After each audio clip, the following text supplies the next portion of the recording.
also have, there's also a section here that's primarily blogs, which is kind of interesting. And there's one, actually, there's one at the back here that I do want to read to you. Let's see if I can find it. There it is. This one seems to be very popular with people. I've actually had people quote it back to me. Oh yeah, I thought about that piece, Walking Slow. Yeah.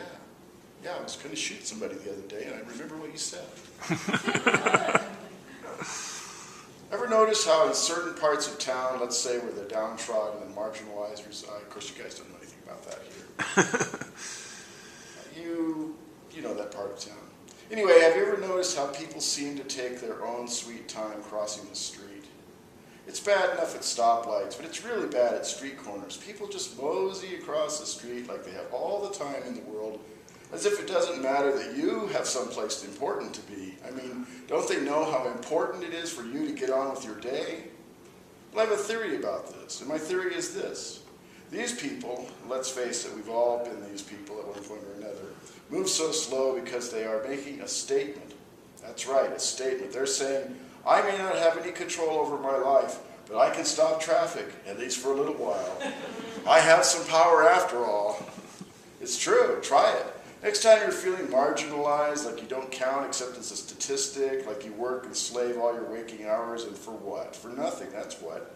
And the next time you think about doing something rash, like getting out the deer rifle and climbing up something tall so you can get a clean shot, or taking your Glock down to Bob's boobs and brew, just hoping someone will be foolhardy enough to cross you.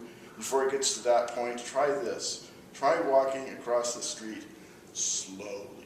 And see how it makes you feel. Empowering, right?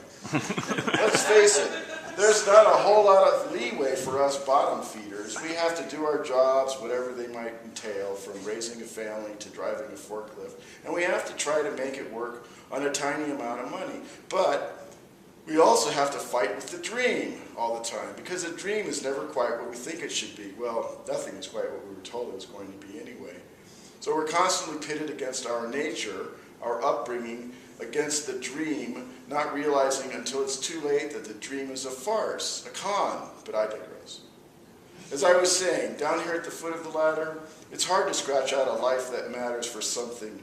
It's hard on the street for more than just the pimps. It's hard for the peeps too.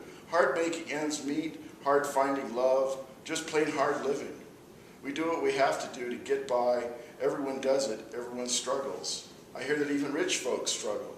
Look at the Jacksons. It tells you when this was written.